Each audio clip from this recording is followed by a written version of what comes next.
Assalamualaikum warahmatullahi wabarakatuh.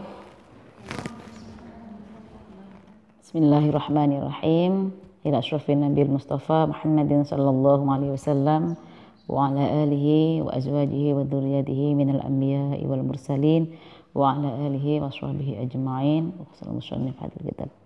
Wa nafa'ana bi ulumina syai'ulamul Fatihah. A'udzu billahi minasyaitonir rajim. Bismillahirrahmanirrahim. Ar-Rahmanir-Rahim Maliki yaumiddin.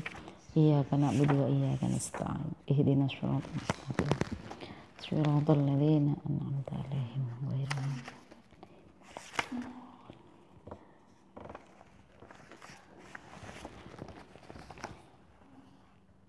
Bismillahirrahmanirrahim.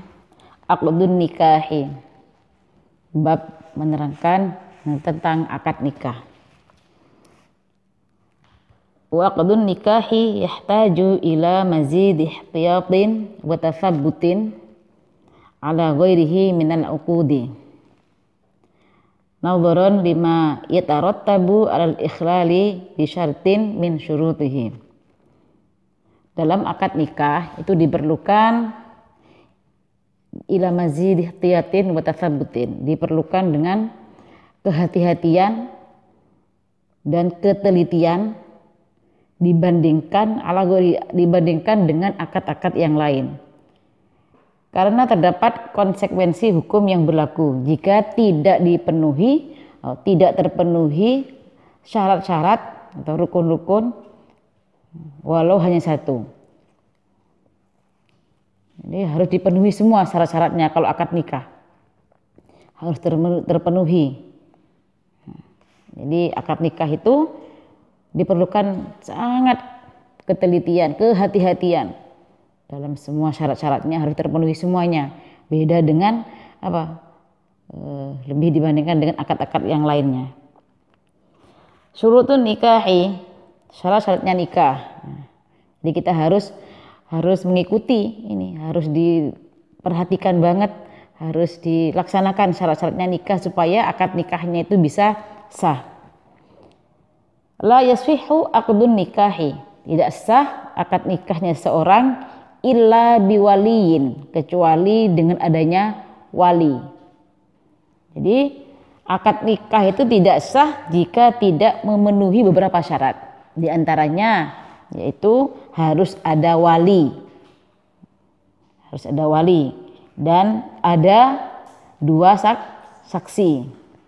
Kemudian apa lagi? Wa zaujaini, dan ada kedua mempelai. Jadi kalau nggak ada dua mempelai, siapa yang mau dinikahkan? Memangnya mau menikah sendiri? Nah, jadi syarat itu harus ada. Yang dinikahkan ada, yang menikahi juga ada. Bukan berarti harus ada di depannya. Pokoknya ada yang mau menikah itu ada dua mempelai. Yang penting yang mau menikah itu langsung ijab qabul dengan Dengan walinya. Dan perempuannya nggak harus juga ada di depannya, nggak wajib ada di depannya. Andaikan perempuannya masih ada di pondok, di sini di Ma'had Al-Jami'ah, di rumah ada resepsian, kalian dinikahkan sama orang tuanya di sana. Nah, kalau masih gadis itu kan yang menentukan wali. Walaupun kalian nggak mau kepada calonnya, tapi orang tuanya itu setuju dengan calon suaminya karena apa? Agamanya baik, akhlaknya baik, mau apa lagi? Nah, kalau seperti ini, maka calon istri kan nggak harus hadir di depan wali. Pokoknya keduanya itu ada, maksudnya itu hidup ada gitu. Kedua mempelai ada. Kholiyaini mimmawani nikahi. Jadi kedua mempelai itu kholiyaini. Apa kholiyaini ini? Keduanya itu sama-sama gak ada hubungan dengan orang lain. Maksudnya apa? Gak punya suami. Yang laki gak punya istri, yang perempuan gak punya suami. Jadi memang single keduanya. Jadi kedua mempelai itu masih single, gak punya hubungan dengan hubungan nikah dengan orang lain. Nah, ini perlu diperhatikan ketika di zaman-zaman ada akad siri, ya. Kalau orang tidak ngerti Padahal akad siri itu kan sah menurut agama. Andai kan itu nggak ada jodoh, tiba-tiba putus begitu saja. Padahal harus apa? Minta talak kepada suaminya. Kalau orang nggak ngerti agama, wis urung, cukup urung katanya. Putus, udah putus. Padahal status yang perempuan ini masih sah sebagai istri yang suaminya. Kan sudah akad siri ya. Mereka itu tidak memperhatikan hal seperti ini. Nah, kalau ini si istri masih terkait hubungannya dengan suami, belum ditalak sama suaminya walaupun akad siri, maka si istri ini tidak boleh menikah lagi dengan orang lain. Ya, ini perlu diperhatikan. Jadi kalau ingin menikah, yang laki-laki nanya, "Dek, kamu single enggak? Punya hubungan enggak?" Kalau hubungan aku punya cowok, itu bukan masalah itu. Cowok enggak ditembak tengah jalan ya, tapi enggak diminta ke rumahnya, itu bukan masuk dalam kriteria ini. Enggak ada hubungan dengan orang lain. Jadi tidak ada perkara yang mencegah untuk kedua mempelai untuk menikah. Ya, enggak ada yang menghalangi. Nanti ketika akad nikah tiba-tiba suaminya yang dulu datang. Nah, ini kan manek. Ya, manek. Kalau hanya mantan yang datang itu jangan dipedulikan. Itu masa lalu, ya. Waktu akad nikah tiba-tiba viral, mantan datang. Udah ada lagunya lagi di TikTok gitu. Gimana tuh lagunya itu? Entah, lupa. Saya lihat sering itu. Kemudian apalagi? Akad nikah itu tidak sah kalau nggak ada ijab. Ada ijab qabul. Seperti kaqaulil wali, ucapannya wali si perempuan, zawwat, iya ini.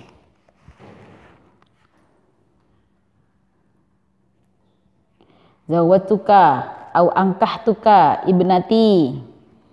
Saya nikahkan kepadamu anakku perempuan. Jadi wali mengatakan seperti itu kepada pihak mempelai laki-laki.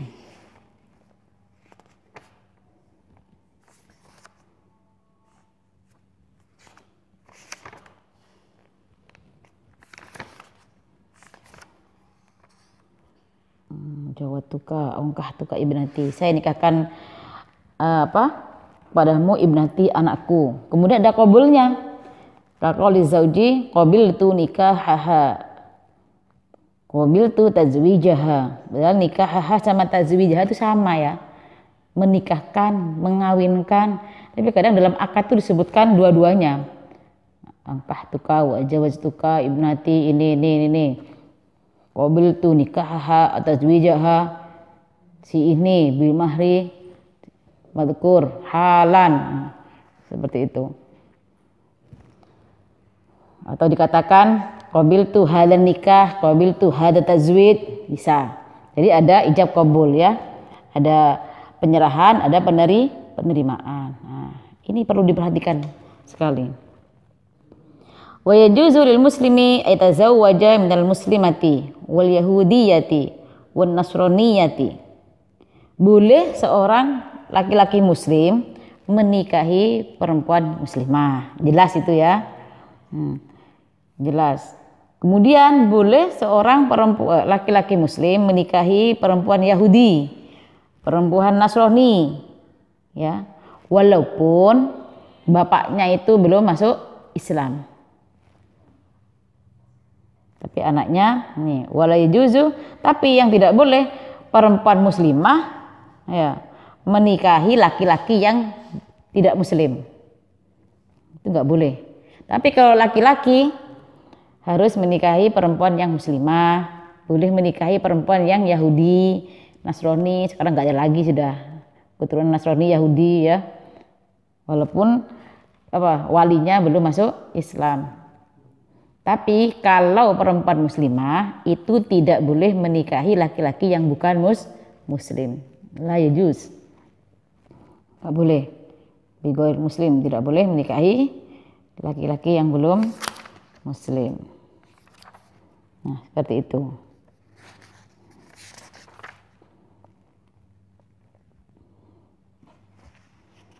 Perlu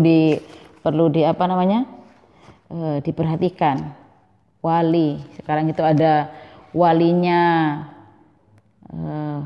jangan langsung kita, karena bapaknya itu, walinya itu ada di luar kota, akhirnya apa, wali ada yang di rumahnya itu dipakai. Tetap bapaknya lama nggak pulang, nggak ada kabar, tetap harus dicari sampai ketemu, sampai terdengar kabar dia masih hidup atau sudah mati.